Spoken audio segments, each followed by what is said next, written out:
Allez, salut Stéphane de progressisme.com. Alors là, vais vous passer une vidéo là où je me suis entraîné avec le 52e français, 480e à l'ATP. Voilà, c'est quelqu'un que je connaissais qui était passé par mon club. Il était à 6, après moins 4, donc avait l'occasion de taper. Et puis on s'est croisés, puis je lui ai proposé de taper. Et puis donc du coup, je lui ai demandé, il a accepté qu'on filme et que je vous montre un peu comment s'entraîne un pro en fait. Et puis vous allez voir, je suis bien fait défoncer, mais c'était intéressant. Et en tout cas, vous allez voir les exercices, c'est pas fou, c'est pas des trucs hyper originaux, mais par contre, il y a une grosse intensité, un gros rythme. Il y a très très peu de temps d'arrêt, donc il y a à peu près 6 exercices en gros que je vais commenter en même temps. Donc ça vous permet vous pouvez répliquer la séance en fait chez vous avec votre pote et donc à votre club et puis du coup c'était son troisième entraînement de journée et il cherchait simplement à se régler. Il avait beaucoup tapé et puis il cherchait simplement à bien ressentir la balle, à faire des réglages.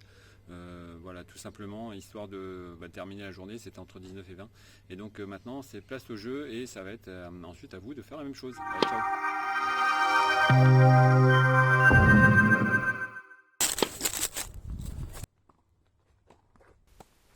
Allez, c'est parti. Donc pour le premier exercice, donc c'est tout simple, comme je vous ai dit dans l'intro, c'est pas hyper original. Donc c'est juste travail diago pour l'instant. Donc sans but précis, donc c'est lui qui vous laisse régler. La seule chose c'est que en partant d'un diago, après c'est moi qui peux ouvrir le jeu long ligne pour partir sur un point libre. En fait, donc lui il a un peu la certitude par rapport à ma frappe. Il ne sait pas trop si je vais rejouer diago ou jouer ligne. Bon évidemment lui par contre il joue tout le temps diago parce que sinon s'il commence à attaquer ligne, il risque de m'exploser et de faire des coups gagnants, tu vois.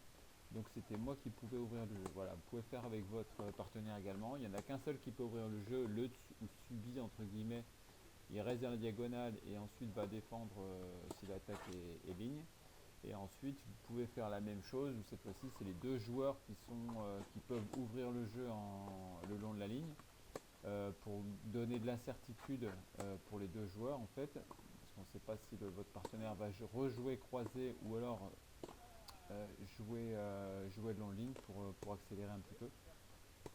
Donc c'est un bon exercice pour bien se régler au niveau de la diagonale, pour bien renforcer ces diagonales. Vous pouvez jouer sur les différences de longueur, long ou un peu plus court, différences de hauteur, en mettant plus ou moins de volume. Avoir quand même si c'est toujours la même trajectoire, avoir au moins un petit peu de variété dans l'angle et dans la hauteur, dans les effets également. Et puis avoir cette espèce d'incertitude parce qu'on ne sait pas quand est-ce que l'autre va ouvrir le jeu long ligne. Alors évidemment, il ne va pas ouvrir le jeu long ligne si vous jouez long, si vous jouez avec beaucoup de vitesse. Donc c'est à vous aussi de le maîtriser, de le coincer dans la diagonale un petit peu, de le bloquer dans ces diagonales-là pour qu'il ne puisse pas vous agresser le long ligne. Voilà.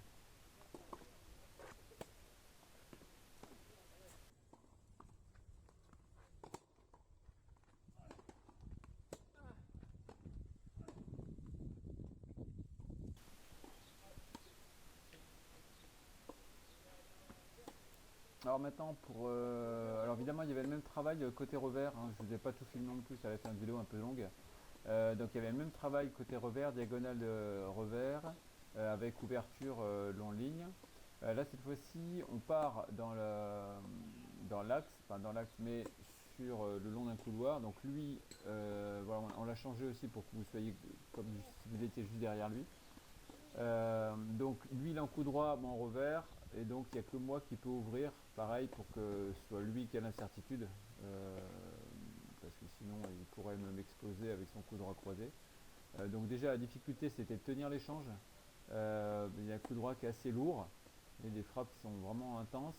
Bon, ça fait déjà une petite demi-heure d'entraînement, donc je commençais déjà un peu à fléchir au niveau physique, parce que y a un rythme qui est assez élevé. Et puis ouais, au niveau des arrêts de jeu, c'est très court, hein, ça enchaînait. Il y avait beaucoup plus que 4 balles, donc on avait plein de balles à disposition, donc ça enchaînait bien. Et puis donc voilà, donc juste tenir long ligne avec mon revers sur son coup droit, donc c'était pas forcément la ligne la plus facile pour moi. Et puis ensuite, ouverture quand je pouvais. Donc Diago, bah là c'est lui qui l'a prise d'ouverture. Ça lui faisait plaisir de pouvoir lâcher, il était bien avancé dans le terrain. Et donc il me semblait que la consigne de mémoire c'était que si jamais il est les deux pieds dans le terrain, bah, lui aussi pouvait ouvrir. Donc par contre c'était priorité à moi. Et puis ensuite ça partait sur un point libre. Donc là c'était un point voilà, un petit peu intense là, bien ramené mais fini avec la volée.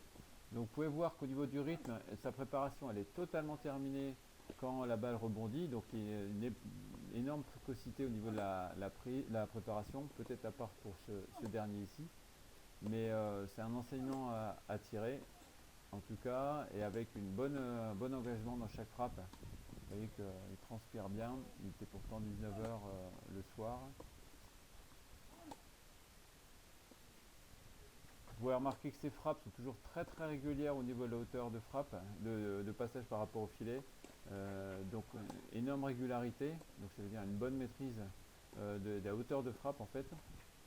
Ce qui limite forcément à la fois les fautes de filet et à la fois les fautes de longueur. Si la balle est trop haute en fait. Souvent une faute dans longueur, c'est pas que ça va trop fort, mais c'est que la balle est tout simplement trop haute. Trajectoire bien bombée, chaque fois, vous pouvez remarquer. Un peu moins en revers il est un peu plus à plat. Et celui-là, je me suis bien fait plaisir, un petit revers long de la ligne pour finir de l'autre côté.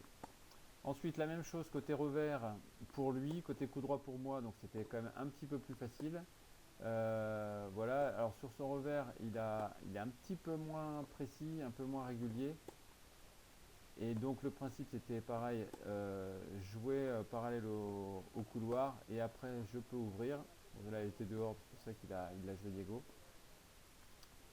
Vous voyez que là-bas, au fond, je commence un petit peu plus lent sur les jambes, donc là je commence à baisser un petit peu au niveau physique. C'est là que ça devient dur, c'est là qu'il faut s'accrocher en fait. Mais bon, j'ai l'avantage je sais pas s'il a fait exprès, mais l'avantage c'est que là j'étais sur mon coup droit, mon point fort, et lui sur son revers, point faible, donc ça permettait de rééquilibrer un petit peu par rapport à l'exercice précédent. Et en tout cas, sur ce revers, il est moins régulier, il maîtrise un petit peu moins, bon, à part sur les deux dernières frappes, mais il va demander carrément à jouer le long du couloir, comme ça, mais sans ouvrir. Il vous laisse régler. Voilà, on reste longtemps sur cette ligne-là. Vous voyez qu'au niveau de son déplacement, toujours très, très léger, il sautille beaucoup, allègement également assez haut, bien plus haut que moi en tout cas. Et donc ça donne tout de suite une bonne dynamique, un bon, comment dire, du punch un petit peu à son jeu, grâce à l'allègement. Si vous regardez comme il bouge avant de recevoir la balle, il s'allège, hop, d'un pied sur l'autre, et ensuite le gros allègement. Voilà, c'est maintenant qu'il demandait à jouer que le long de ligne. Là, il voulait absolument être plus régulier, plus constant, sentir une frappe qui soit plus solide. Donc là, elle s'échappe un petit peu, la dernière là.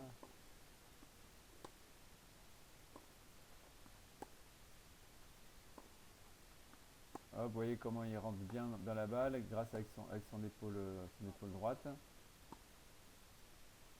Hop, très bondissant. Ouais, il est très très à plat. C'est un peu trop à mon goût et c'est pour ça qu'il manque un peu de contrôle là. Alors ça vient, sa prise elle est assez ouverte. Mais par contre ça part. Quand ça part, ça part. Hein.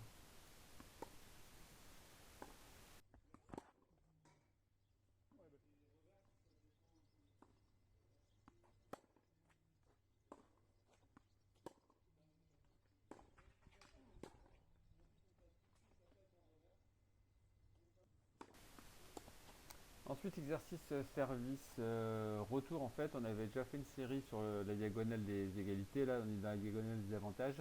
Donc lui, par contre, ce qui se faisait pour que je puisse retourner et que je lui renvoie la balle, c'est qu'il me disait à l'avance où il allait servir. Donc il faisait une série là sur le T, parce que sinon ça allait trop vite et j'aurais eu du mal à retourner. Donc une série que sur le T, ensuite il a fait une série que sur le extérieur et ensuite une série sur le ventre. Donc c'est ce qu'il va reproduire ici. Voilà, donc il va chercher la précision, la régularité et l'extrême précision, donc en prenant le petit angle là au niveau du T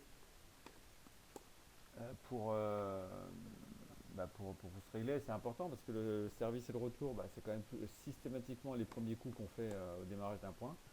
Et quand on sait que des échanges, ça dure à peu près 4 ou 5 frappes, pas plus, ça veut dire qu'il y a un service, un retour, 2 ou 3 frappes supplémentaires. Donc ça veut dire que le service et le retour, c'est finalement la moitié du temps. Et souvent on ne le travaille pas, donc pensez à le travailler. Alors là, ça se fait en fin de séance, mais ça peut très bien se faire en début ou en milieu de séance. Donc service et retour, donc les deux travaillent. Le retour, ça ne faut pas utiliser la même technique qu'au fond de cours. Les préparations, elle est un peu plus courte, l'accompagnement un peu plus long. Donc c'est une technique un petit peu différente. Et surtout, la trajectoire, elle est plus verticale puisque la balle vient de plus haut. Généralement, elle va assez vite aussi. Donc il y a tout un rythme à régler. Qui fait que le retour, c'est vraiment un coup à part entière. Donc vous voyez tous les meilleurs du monde, hein, que vous avez les finales de Roland Garros, Tsitsipas et Djokovic, ils ont des super gros services. Même si pour Djoko ça va pas à 210, 220, mais c'est toujours très placé, c'est varié, et puis le retour, il n'y a quasiment aucun retour de raté. Donc forcément pour le serveur c'est toujours une pression supplémentaire si on sait que le relanceur va pouvoir ramener cette balle quasiment à chaque fois. Donc c'est un coup qui est extrêmement important. Ensuite on va inverser, donc c'est moi au service et lui au retour. Par contre pour créer un handicap, là je ne lui disais pas où j'allais servir, là c'est la surprise.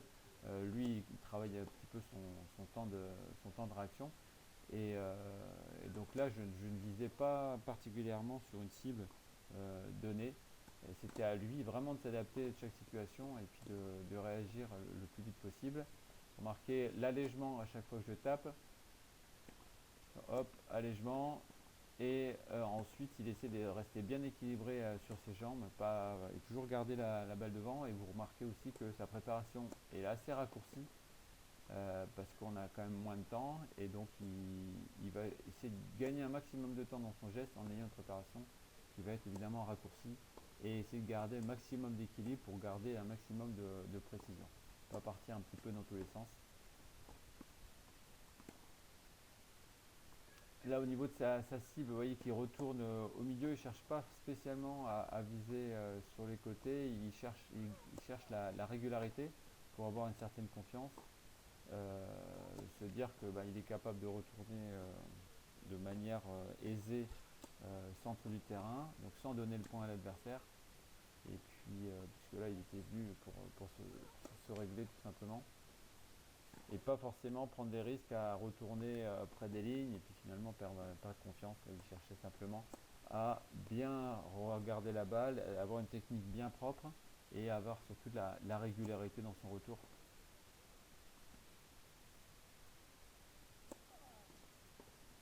Voilà, maintenant vous avez la séance, vous avez tous les exercices que vous pouvez faire avec votre partenaire.